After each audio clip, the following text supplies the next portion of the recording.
Ladies and gentlemen, welcome to Panel 4, The Innovation Imperative, Modernizing Defense Capabilities at the Speed of Relevance. Please welcome to the stage Ms. Sharon Weinberger of the Wall Street Journal and our distinguished panelists.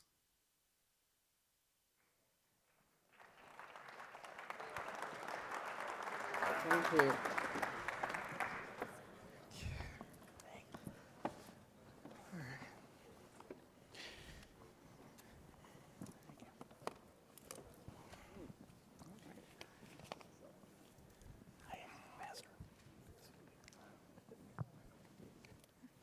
Great. It's such a pleasure to be here and to talk about the strategic imperative in innovation. It's one of the things that I've cared most about over the past couple decades. I wanted to start by introducing our panelists who are here.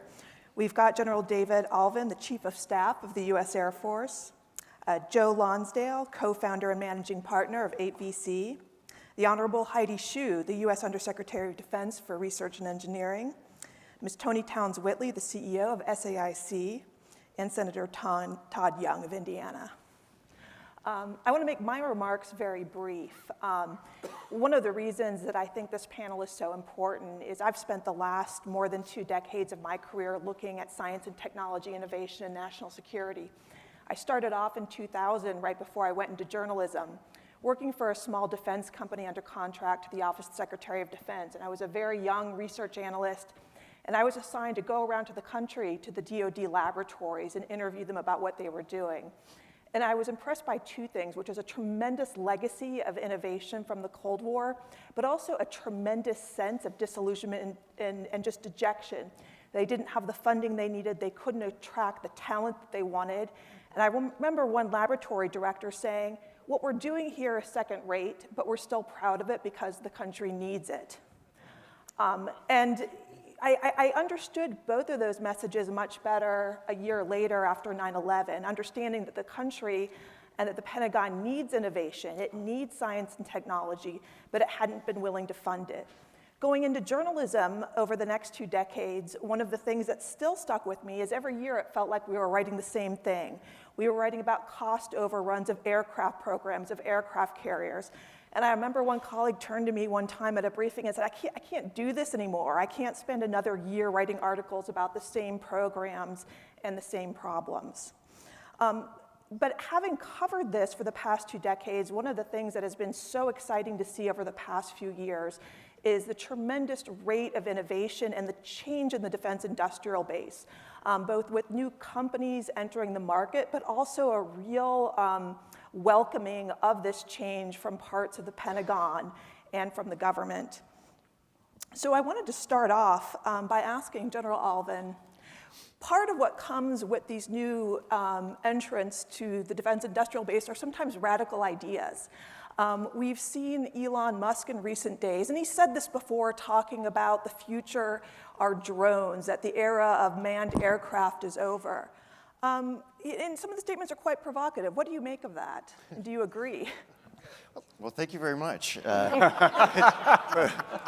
First of all, it's a great honor to be here. This idea of the innovation imperative is something. It's a topic I'm very passionate about having for some time. So before I get to the answering of the very provocative question, I do want to say first that I was thinking about the dialogue that we're going to have today, and that for my part, there may be things I say, I think we need to do this, or we need to consider that, which may seem like I'm a bit critical.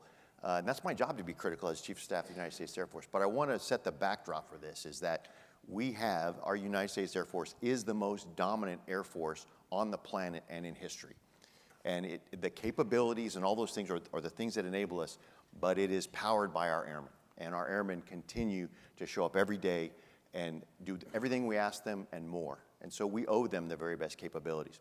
And also with that in mind, I do want to actually correct the record for my colleague and good friend from the previous panel, the Commandant of the Marine Corps, who actually mistakenly said that the Marine Corps was the only one who made the recruiting numbers last year.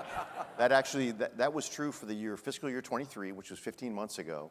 But I'm very proud that that was the one year that the United States Air Force did not. But since then, we not only made our recruiting goals last year, but halfway through the year, we increased the goal, and we met that goal as well. So it's something that we can't take our eye off the ball, but I am continually impressed that Americans are raising their right hand and saying this is what they want to do. And so we owe them an Air Force that will provide them the capabilities and the kit that enables them to win, just like Admiral Papar was talking about before. With that as a backdrop, thank you for that. I would say in the context of this evolution, or maybe it's a revolution, of crewed and uncrewed platforms, of autonomy versus manned platforms, I think the arc is pretty clear. And my own belief is that the future is really about the most effective human-machine teaming. I think one can take the idea of drones or uncrewed warfare, you take it to the extreme, and if you take the human out of this very human endeavor, which is warfare, then it becomes too easy to do. Warfare is always a human endeavor. So to my mind, the money to be made here in the future, in the innovation, is developing capabilities that maximize the best performing human and machine on the battle space. And if you can effectively do that and demonstrate that, you may not even have to get to the battle space. So I think there is a path that we're on. There is a vision in the future of the effectiveness of putting autonomy, of leveraging AI, like Mr. Carper's talking about this morning.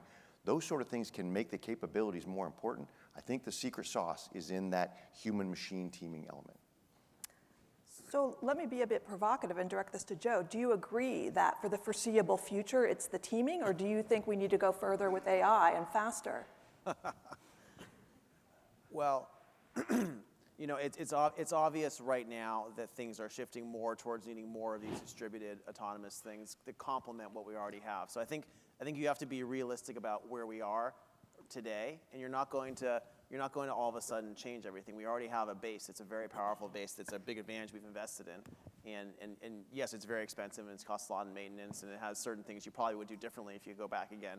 But it's, you know, right now, today, when we're building, whether we're building new fighter jets that don't have people in them to complement the existing ones, whether we're building new swarms on the ocean to complement our fleet, it'd be silly to say you're going to just replace the fleet. Of course you're not. And so, you know, I think we're in a really positive area for America where you have great groups on the innovation side. You have people, you know, when we first started doing this, you know, 20 years ago when I was founding Palantir with Dr. Karp, dozens of meetings, like, why are you guys building in defense? You're some kind of aliens. His hair wasn't as crazy back then, but it's still like, who are these people? And we shouldn't forget, even we helped invest in the first couple rounds of Anduril. When my firm was considering, do we back our friends from Palantir and Palmer Luckey to start Anduril, there was literally other people we were talking to in the science world. We do a lot in biotech, and they said, we're not going to work with you guys anymore if you're doing these crazy defense things because it's just completely inappropriate. You shouldn't be doing this. So, and that was only 8 years ago. You know, and now things have changed to the point where we actually have, you know, hundreds of people contacting us out of the blue from top universities, applying, trying to work in the defense world. So it's a very, very exciting time for defense, and it's clear that warfare is changing dramatically. Like, what's possible today is completely different than what you could have done 5 or 10 years ago. And I think it's almost impossible for any of us to know exactly where AI is going to be in 2030 and 2035 and what it's going to allow. So I think the thing we know today is we definitely want and need to have advanced manufacturing capacity in the US expanded. We need to apply these technologies to build these like smart swarms and smart ways of complementing what we have right now. I think whether or not we're going to have manned fighter jets or whether or not we're going to have lots of people on the boats in 10 years, I don't think that's a debate you have to have today. I think we have to build with the best talent. We have to experiment and complement, and then we kind of have to iterate from there. Let me actually then go to a quick follow-on question for you. As someone who started Palantir over 20 years ago, you've had a better perspective than most on what it's like as then a startup trying to work with the Pentagon. Can you talk about what it was like then versus what it's like now, how it is different in trying to deal with DoD, or hopefully better? Yeah, so I mean, back then there was no DIU, there was no great people like Doug Beck like funding this innovation, doing a really great important work there. There was an assumption in general for a long time, I think, after the consolidation of the primes, that those were the only people to work with, and if you were something else, you were kind of like an interesting, weird, small company that should not really be taken as seriously. That was kind of the energy for a long time. It took a huge amount of persistence to break, and I think the path that Palantir and SpaceX kind of created, and that Anduril has now also like kind of pushed even harder, is now opening a path for the new companies like the Saronics and Epirus and so many other ones that are here that are great new companies. So, and you know, I think what we're still missing is, even back then there was no way to compete and get in. Today, we do have some competitions, but even today, what will happen is, yes, you will be allowed into the competition. Sometimes very hard, but you get in. And for example, you know, you'll use your electronic warfare shield and shoot down the drones 9.5 times further away than the big primes, and you'll still not get the big contracts. It'll still take many more years. It'll still be really hard, but at least there's a recognition from a lot of the generals and admirals and people that we do need help from these new companies. These new companies may actually be the best because they've seen that. So I think we're in the middle of a big shift right now, and I mean, a lot of us are hoping there's a revolution coming where we do put in more competition, where we do hold the bureaucracy accountable, where we shock the bureaucracy and force it to do some of these things. And so it's not there yet, but it's gotten a lot better. Great. It's a great lead-in for the Honorable Heidi Shyu, because you've been at the vanguard of really pushing a lot of these efforts to get startups to work with the Pentagon. What more needs to be done? What might you like to see the next administration do to push this even further? Yeah, I completely concur with what Joe said. There is a fundamental shift that we've seen in the last several years. And it's a bit of a wake-up call for the big guys, right? Because a lot of the commercial capabilities are being accelerated very rapidly. And the fact that there's venture funding for either private equity or the venture folks willing to invest in DoD startups, it's a huge pivot. So acceleration is happening. You know, I think another fundamental area that I'm seeing is the House providing funding like APFIT, accelerating production and fielding of innovative technology. This funding has helped small company to get into low-rate initial production, right? And the fact that APFIT to date has funded 46 companies, a total of $590 million. That is huge for a small company. So small company are saying what has happened with this funding is it's being a multiplier of 3x. They've gotten 3x more procurement money from different services to complement or accelerate the production, okay? So that's been huge. I've met a number of the small APFIT companies say APFIT has totally changed their lives because they have gotten not just the initial tranche of money to get into production, but as the other services see the value of that, it has helped them to accelerate the capability, okay? They've gotten more funding. More services are knocking on their doors. They are just incredibly busy now. So that was really heartwarming to hear from a number of small companies that APFIT has benefited. I think the other pivot that I've seen is you are seeing small additive manufacturing companies that's changing the landscape, okay? Because you can now do additive manufacturing very, very rapidly. The big primes are seeing that as well. They see the fact that they have supply chain problems. They can't get the parts that they need. That's why they're late, they're behind in their delivery. But now they have alternative sources to go to these smaller companies that can additively manufacture parts. So huge shift in terms of what's happening. And I would say one last thing is, Office of Strategic Capital. One reason we DoD stood that up in the last 2 years, and actually with the help of the Hill to put it into the law, okay?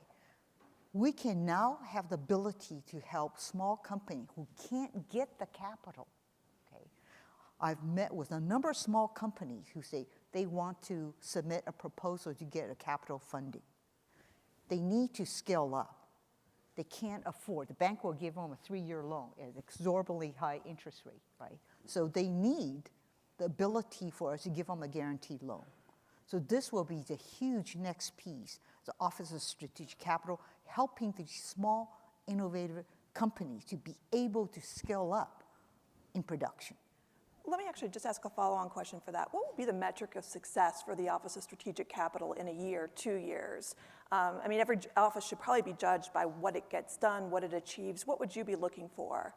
Absolutely, because I will tell you, after visiting a number of small companies, they're at the point they say, I need to, let me give you a couple of examples without naming the company, how's that?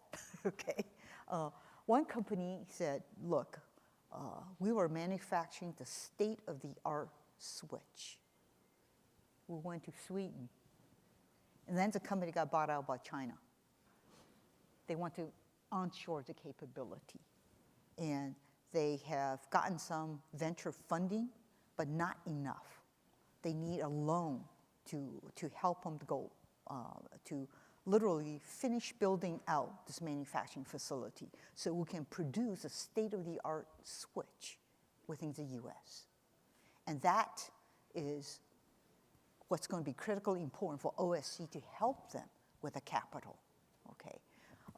And the revenues is, you know, these small companies, the revenue is just starting, right? So this is why it's hard for them to get the loans, okay? But they are thrilled, they're smacking their lips, waiting for the OSC funding. Okay. Tony, as a representative of a company that's worked with the DoD for quite a long time, Yes. How are these changes with the entrance of startups, the interest in venture capital, private equity, how is that affecting a company like SAIC? Are there opportunities? Are there threats? Well, look, I think we see it absolutely opportunistic. I mean, I'm thrilled to be here, not only with the two themes we're talking about, speed and relevance, but as my second time here, watching this ecosystem evolve. And I'm completely in line with my other partner, panel co-conspirators here, relative to the evolution that's occurring in an innovation ecosystem. I actually think even the term DIB may become anachronistic in some ways. It's a national security conversation, not just defense. And it's not just an industrial base, it's truly an expanding innovation ecosystem. You take a company like SAIC that has been, proudly part of this consortium for over 50 years, and watch our evolution. Evolution in three fundamental directions. One, as an integrator, we don't build platforms. In fact, even in our AI, we call ourselves sort of gritty tech. We leverage best of breed by building out towards open system architectures that basically integrate systems. So our focus is on integration. And you can bring a lot of shiny tech to a problem. If it doesn't integrate in a mission environment, if it doesn't operate in a secure environment, if it's not DDoS, if it's not, quite frankly, air-gapped, there are some aspects of the military environment at the mission level that have to be integrated. And we've got a lot of legacy. The government cannot afford to just build new for every new startup. We've got to modernize the legacy and get it integrated, as Joe mentioned earlier. So we sit at the intersection of this sort of mission experience, tech integration, and ecosystem. What I love about what Heidi says, we measure ourselves about what role are we playing in the ecosystem, not just as a participant, but as a builder of the ecosystem. Every solution we bring at the data layer, we're bringing those same small businesses that are looking for OSC, they're also looking for our partnership, because we're bringing them across that valley. And so we're building an open system architecture, which we believe has got to be a requirement going forward if you want speed and if you want relevance. If we talk about a program like we both know well, the Joint Fires Network, it hasn't gone that fast. We start with a very clear mission signal for the long-range kill chain and what that looks like to be fully integrated for, quite frankly, those that are at the edge of the warfight, those in our combatant commands. We were able to work with OSD to bring that with many, many partners, quite frankly, leveraging Palantir AI as part of that, and all types of partners. But you've got to have fabrics and mesh that allow us to integrate and plug and play technology from a startup all the way to a hyperscaler faster and faster. So for an SAIC, that this is what we invest in, is sort of being the integrator, the mission integrator. We see this opportunistically. We also know that, quite frankly, we see some of the challenges. We see the challenges relative, if we don't operate at a data layer, as data may decouple from platforms, we can move faster at the data layer. But we also have challenges on policy, on titles and authorities, and how to get to the types of policies that support the kind of secure integration that has to happen, not only in a joint command situation, but what we see more of a demand signal is coalition fighting, which is going to be the way we conduct ourselves going forward. We have that with, obviously, with General Alvin relative to using cloud-based approaches to get to a command and control capability within the Air Force. All of that, we bring 30, 50 partners to the table, plugging and playing innovation.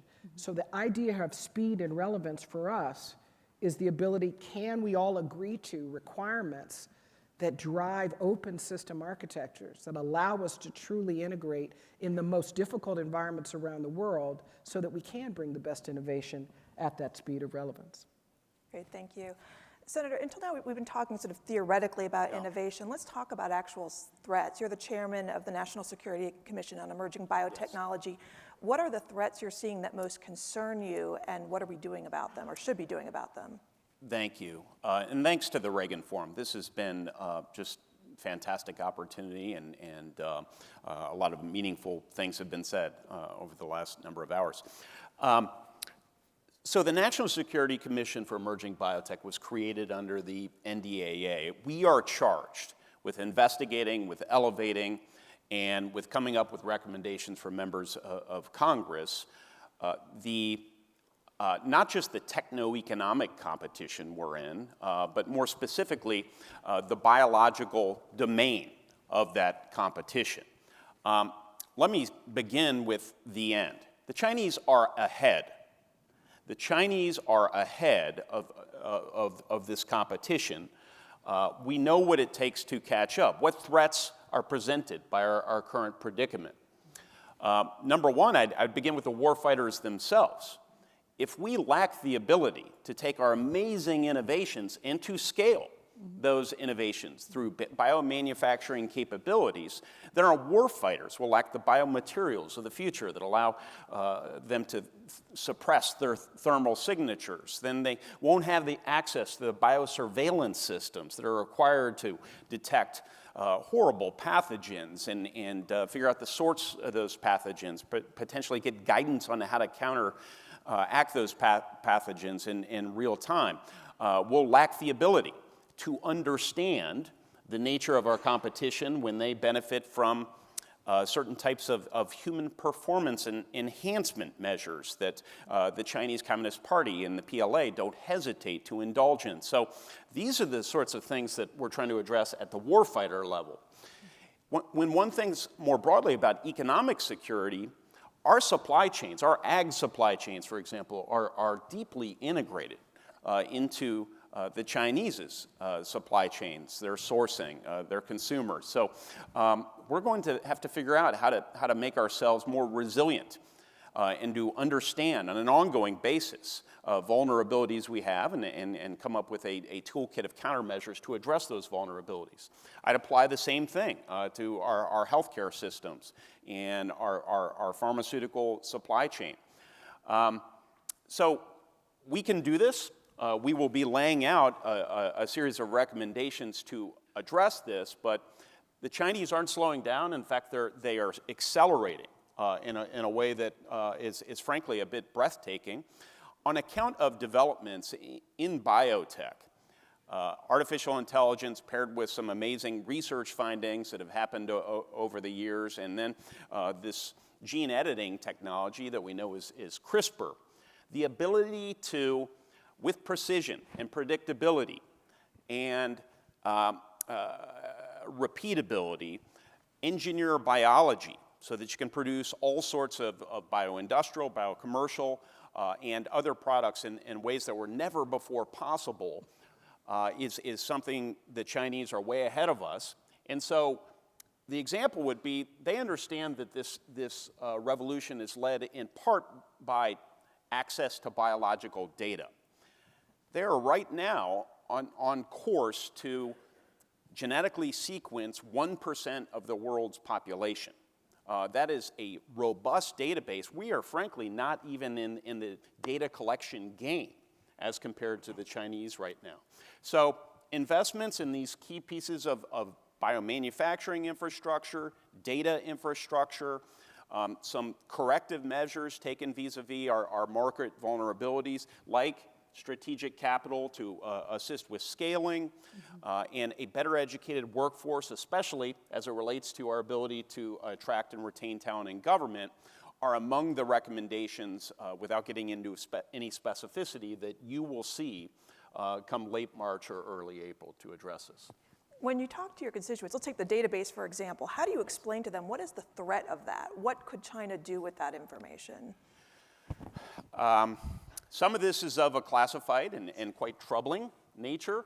The things that I think my colleagues will find most compelling, and will come up with, we will adopt, I hope, a series of recommendations that will be included in a classified setting to respond to those things. But listen, I alluded sort of more vaguely to the vulnerabilities in our supply chains. Mm-hmm. And so when one goes out and buys pills at your local pharmacist, if those APIs are sourced in China, there could be things in those APIs that do very interesting biological things with one's body. We want to avoid that. Same would apply to our war fighters. Healthcare data. If an adversary country, China in particular, has access to the genomic code of individual human beings and different types of human beings, that enables them to precisely target some of their adversaries with that information. So without, again, getting into more specificity, this is what is at risk. And I want to be encouraging, because this can very quickly become a very dark conversation. But I think what you will find in this report is we have laid out in fairly simple and on balance, a pretty economical way, how Congress, working with this incoming administration, can tackle this challenge and stay ahead in the world of biotech, including as it relates to its national security applications. Well, you've laid out the threat, and so going back, I believe Heidi Hsu's office has been involved in biointelligence. So can you talk a little bit about what you've been doing? First of all, I want to thank Senator Young for being such a huge advocate of biotech. It is critically important. I concur with him 100% here, okay? What we have initiated is a $1 billion effort across 6 years, right? We actually funded 34 companies, phase 1 projects, $60 million for them. And by the way, 90% of companies have never ever worked with the DoD before. So therefore, they're trying to figure out, the DoD ecosystem, right? We're actually helping them. In the areas we're helping them to figure out how to write a proposal to scale up their manufacturing capability. In the area, for example, biolubricants, biosolvents, bioenergetic material, namely propellants for energetics. They can use biology to produce, okay? A lot of different things we can do via the biology world. We're accelerating. So shelf-stable blood, if I could just interject. Absolutely. Synthetic blood. Synthetic blood, okay? So the things that we're doing now in phase 1 is helping these 34 companies to literally develop their manufacturing scale-up plan. Phase 2 is going to fund them. We're going to down-select these 34 to probably the top 8 or 9 companies to be able to literally scale up manufacturing in these critical areas. My biggest fear is cuts by the Senate of the funding. If you help a company say, I'm going to help you to scale up, get going, hurry up, produce. And then I don't think you can spend the money fast enough. You take the money because of CR. We're screwed. We're screwing these companies, right? I worry about gap money in between.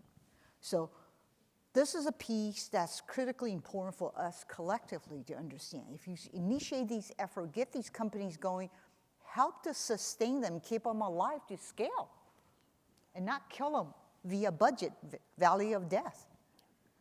Actually, maybe, Joe, you could address the valley of death because you've been investing in companies, not necessarily in the biological threat area, but are there opportunities there that you see working Yeah, well, we actually am doing a few things in the biodefense area. Actually, I'm excited to talk more with the senator about it. I think it's a very important area for us to address for our country.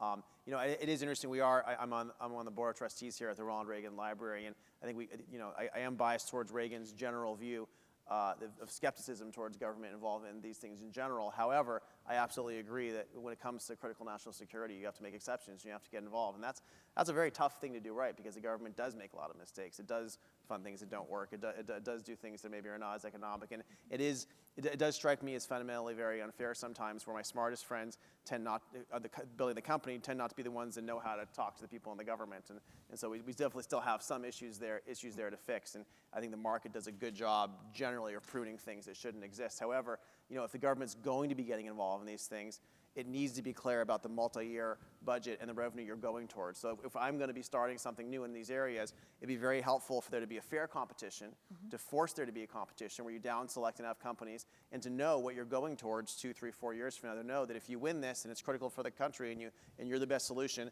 there's going to be a $100 million a year award or whatever it is the country wants to spend on it. So I think it's very interesting right now. There's a big disconnect between some of these programs to explore these things and between the people running the defense budgets to actually say, what do you win if you win it? And if you don't give us that, it's very hard for the good companies to be part of it. Can I follow up with that on Joe for one? When we see the lack of a consistent signal as we move R&D and more to the private sector, we're trying to make these multi-year investments, trying to understand what our Horizon 2, 3 is. And we've said that, you know, as much as we can look at the data relative to industry overruns and all there's a challenge on the inconsistency of signal funding that may be as expensive. Yeah. We don't measure it the same way. We don't measure opportunity costs the same way, but one could argue that with all industry overrun and all of the responsibility we should take for what's not been either delivered correctly, designed correctly by industry, that inconsistency of signal, that lack of, if you will, long-term view, that probably has a cost to it that it's interesting to ask, how do we quantify that, and then how do we address it? It's a huge cost, because if you tell me you're going to spend $200 million a year on something, there's going to be a winner, I get you over the valley of death. I can invest, we can put together to work hundreds of millions of dollars towards the solution, but we can only do that if we know we're building the bridge towards something. General, I want to turn it back to you for a second. Last week, the Air Force announced that it was going to put off a decision on next generation air dominance. Can you talk a little bit about that decision and how NGAD will fit in with the collaborative combat aircraft? Like, what is the whole thing going on in big picture? Yeah, thanks. So it's interesting because a lot of the things that are being said are, I'm reading them back and looking at some of the paths that we're taking, and I think, and it makes me, you know, be encouraged that we're doing the right things. So here's the thing. Right now, I find that we are in an interesting hinge point in history where we have come from what I call the Air Force that was designed in the built-to-last era, and we now live in a built-to-adapt era. And the built-to-last era, it worked as long as there was this underlying assumption held true, which was whatever you built was relevant for as long as it lasted. And then if not, it becomes an albatross unless you do something about it, which is, I think, something else we should be talking about on this panel about delivering capability. So you have to make sure the things that you have now work. But if I woke up today and we had no Air Force and they said, Alvin, go build me an Air Force, what would I do? Well, I would start doing it differently, and it would be very consistent with what's been talked about here. You would start with what are the systems, understanding the pace of change, which we all need to be seized with, the pace of change and what that offers and what it could prevent if you don't construct it right. That pace of change privileges systems over platforms. Get the systems right, get the architecture right, modular open systems architecture to where you have all the talent, unleashing the innovative talent in this nation to be able to have lower the barriers of entry to impact that. And then the cost of admission for building a platform was it has to be able to be compatible with the system. Then when the system gets upgraded, everybody's upgraded. We built a lot of our Air Force in a time where we had a platform-centric. I need this requirement for this platform to go do X. All right, I'm going to put this system, that system, that system. Ta-da, we have a great platform. But now we have another platform that maybe does thing Y. Now we have to do them together. We've got to integrate them. Multiply that times 10 times 15, and we have a challenge. That is the legacy force that we have now. So what we are doing in the building the force forward, when we think of collaborative combat aircraft, for example, we are starting with the systems first. We are starting with the open systems architecture, which is allowing some of the other companies to compete and have more of that intellectual capital go into there. We're also not designing it with the hubris that we understand what the future is going to be. So we're not going to build something that's built to last for 30 years. Because in a nonlinear world, it's probably not going to be as relevant. So you bring down the price point to where at some point you can either upgrade it or shoot it in the head. And so what do you do with that? You don't build a large depot maintenance structure and all those sort of things. So that's the moving forward part. And then the other is we need to make sure we have what the legacy force that we have, we can make more effective, more lethal. And that's why some of the things through Replicator, the Enterprise Test Vehicle, which is a low-cost cruise missile, those are helping that. So let's bridge to the NGAD platform thing. The NGAD platform, I keep saying the NGAD platform, because when people say, what are you doing with NGAD? NGAD, Next Generation Air Dominance, is a family of systems. That family of systems includes collaborative combat aircraft. It includes the open systems architecture, the government reference architecture. That's what is included in the Next Generation Air Dominance. There's also a platform associated with it. That's what's gotten all the attention. Now we're to the point we're about to go through a one-way door.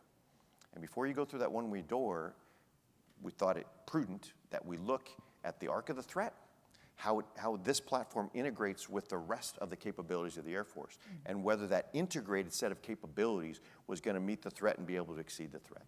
We've had a series of fantastic analysis since then, and that was the reason for it, because you're about to enter a one-way door. And so through that, what we've gained, I will tell you, the analysis has shown me very clearly, it's brought into focus not whether the platform is any good or not. Obviously, there are technology capabilities on that platform, which are incredible, of both of the competitors. The question really is, does it meet mission outcomes, and what does that require it to do? So what are the interdependencies? And that's why when you look at the interdependencies with this advanced platform, along with the collaborative combat aircraft that can maybe improve your cost exchange ratio because of the cost of them, and the integration of, you also have to be able to protect the tanker fleet that will bring it forward. The long-range kill chain that Admiral Paparo was talking about in the previous panel that largely comes from space. And you can have the best platform in the world that can survive anything in the air, but you don't design a platform for how it survives on the ground. But the interdependency, you have to have base survivability to make that happen. So looking at all of those and sort of the fully burdened costs, understanding a lot of the innovation has to come with integration. And so that was the purpose behind that pause and enabling us to bring the other parts of the force together. I will tell you, it's now becoming a little bit easier for us to bring the other parts of the force together based on something I've talked about in other venues, which is our reoptimization initiative in the Air Force. One of the things we brought up here was that great innovative companies and entities will come to the military and they trying to figure out if their stuff, if their precious IRAD dollars, which the smaller, more innovative companies don't have as much of, whether that's going to actually turn into something. Well, the way we have done it, because we have developed our capabilities within our Air Force in pieces. If you want to know the next thing about the next fighters, well, you go to Langley. What about air mobility? Well, there you go to Scott. Well, what about, if long-range strike? Well, you go down to Barksdale. So those companies come to our Air Force in those pieces. And the first iteration they get from that part of the Air Force is, yep, looks pretty good. So they might actually start investing in that. But by the time it aggregates up to the enterprise, it may not make the cut. That happens way too often. And when that happens, that's why it seems to be so hard to work with our Air Force and with our military.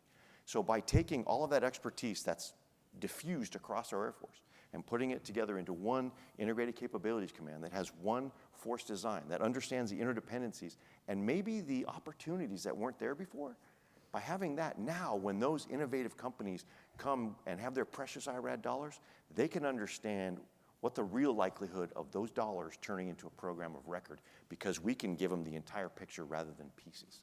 And so I think being able to transition our Air Force from one that was a platform-centric Air Force into one that is system-centric and has a better understanding of how all these fit together for a single force design, that's the way of the future for our Air Force. And that's was part of this evaluation. Great, thank you. I feel like on one hand, everyone is always very polite on a panel and says everything's great, but also I think there's a lot of interest in changing the system. So Joe, I was reading an essay recently by Steve Blank who talks about us being in a once-in-a-century opportunity to change the Pentagon, to fix the Pentagon. Do you think things need to be fixed? What radical things should be done? I love Be it. impolite is the implication. Yes, provocative is the Steve's word. sitting right here in the I- front, by the way. So no, I'm a big fan of Steve. I get to be the one who's impolite here. Listen, I mean, I'm old friends with Elon and Vivek, and I have to admit I am excited about a lot of the stuff that's going on. A lot of people even say that America's had these major disruptions in our country every 75 to 90 years with the founding and the Civil War and the 1930s, Great Depression, New Deal stuff. And it seems like we definitely are due for one in our government right now. There's a lot of stuff that's broken. So if we want to be totally honest, first of all, we have amazing people in a lot of parts of the DoD and a lot of parts of the officer class. At the same time, if you look at our country, starting in the 1880s, we put in laws saying you had to get tested and pass really hard tests to run anything in the government. This was a big part of our country for 100 years. When we went to the moon, when we fought the wars, the people running those government departments, there was real accountability. And we decided those tests were racist, disparate impact, whatever. We got rid of them. We got rid of those tests about 40 years ago, and it's gone downhill a lot. And then the last 10 years, it hasn't always been prioritizing merit. It's been even less. It's been even more focused on identity politics. And that's a big problem because a lot of the people in the Pentagon right now, a lot of the civilians, a lot of them of all backgrounds would not have been able to pass those tests. And a lot of them are very, very hard to fire and have not been fired when they should be. And so if I were in charge, yes, we would put back the tests. You'd probably clear out the bottom third with hard tests, and then you'd shock the system, and you'd have competition. So what happens right now in a lot of areas, and by the way, there's like I said, there's lots of smart people, but there's a lot of risk-averse people. That's their incentive we're giving them. And so the government is a monopsony in a lot of areas. Monopsony means there's one buyer. So in a lot of these things, rather than just have only one buyer, why not have 2 or 3 buyers to compete? And that'd be much better for the country. Rather than spending $15 billion in one group, have 3 groups spending $5 billion each, and let's see what results come. And the reason that's so important is we're at a time right now where there are possibilities where there's something that's like much better for a tenth the cost. And if you only have one group, they're not going to take that risk. But if they know there's 3 groups and they're competing and they're going to have egg on their face if someone does something much better for cheaper, they're going to be forced to start looking at those types of risks. They're going to be forced looking at the new stuff we're doing. And so I think shocking the system is necessary. I think forcing that competition is necessary. And I really hope we're able to find ways to do that. Yeah, just a couple more here since we're going there. On the acquisition side, I mean, the reality is that the requirements driving process needs a commercial assist. These are some difficult tasks in writing these requirements in some of the most complex environments. And I think, as you heard from General at the end here, integration is a very core component of innovation, but this is some of the most complex integration that exists. And I say that as a daughter of Comptroller of the Army, 3-star. Back in the day on the E-Ring, acquisition executives were some of the brightest individuals in this country in the Department of Defense were in the acquisition space, unquestionably. Deep skills to be able to build, just think about the kind of weapon systems and the kind of technology. Our company, quite frankly, 55 years, starting with nuclear physicists that were just phenomenal in their day, and those who remember those days. We have to, first of all, look at the acquisition community and make sure that we get back to acquisition excellence. We've got to get the top, and that means we need young people coming out. I still teach at my alma mater. We've got to get folks excited coming out of these STEM and computer with some of these skill sets to go to government and be part of the acquisition. I'm so excited to hear young people say, I want to actually be part of helping the government acquire tech, because this is a skill set that we're lacking. And when we don't do good commercial assist on the requirements front, and then we look at what happens all the way down the path, we get surprised about what was built, how it was designed, and obviously the proliferation of poor systems, they get locked down, and then the opportunity cost of what we just spent 5 years or 10 years on starts to show itself. So I think that's one. The second is just on this ecosystem, we need all parts of the ecosystem. As a company that's been an integrator for, again, 5 decades, we're all in the venture community right now as we're trying to find new capabilities. This is what we kind of love about this open ecosystem, as we're finding new opportunities to bring small business venture startups. But there is a difference for a public company than a private company in supporting DoD. Let's just acknowledge that. Mm-hmm. And again, we've got to make it easier for public companies as well as private to engage in this ecosystem. We've got publicly traded company, and almost every private company that wants to go public give it time, welcome to my world, you'll be there, that there's got to be, we live in an environment where shareholder value and shareholder responsibility is real. And so this is the signal, if we could get to a little bit better signal between consistency of signal, consistency of funding, a more less monopolistic, but more of a sort of competitive environment, and more field exercise that shows demonstrable capability up front. I don't know a company that I work with that isn't excited about and interested in demonstrating their capability up front. Let's build that into the acquisition process more and more so the government knows what it's buying ahead of time. Let me just, there's not a lot of time left, but let me observe and acknowledge to all of you that Congress really needs to up its game considerably if we're really going to optimize our system, whole of government, whole of society, for this generational, perhaps multi-generational techno-economic competition. Chevron deference, now gone. We need more hearings. We need more consultation with subject matter experts so that we can figure out how to adapt our legal system to the day-to-day requirements to develop and ultimately deploy technology. I've spoken about the challenges related to biotech. Again, Congress is going to be charged with taking those things seriously and responding robustly. Artificial intelligence. Imagine a world if in just a few years in which we could literally cure certain cancers, types of Alzheimer's disease. That could be within reach. Imagine a world in which we could eliminate traffic. Imagine a world in which every man, woman, and child have access to a personalized, individualized tutor.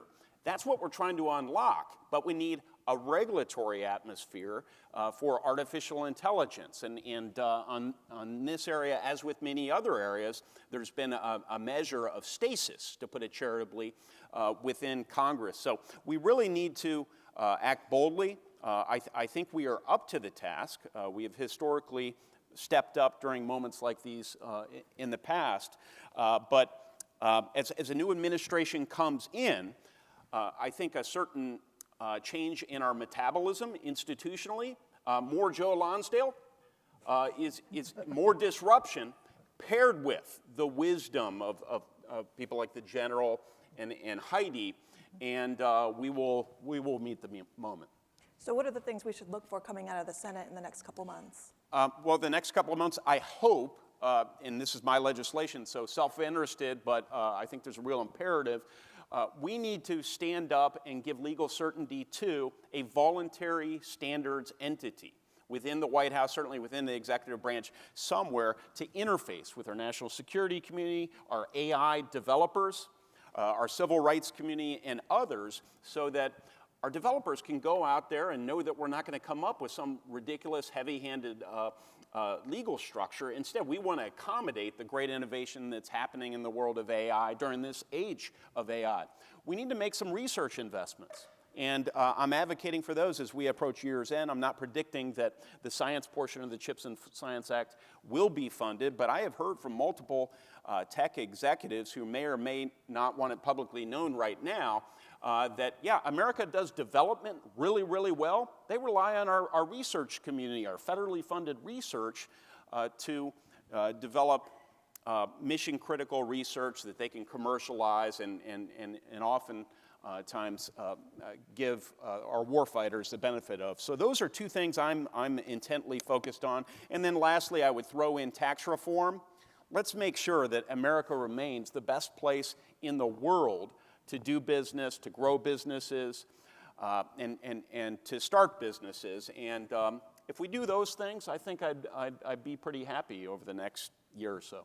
Great, yeah. Thank you. Thank you to our panelists. Yeah. Thank you. Good discussion, thank you.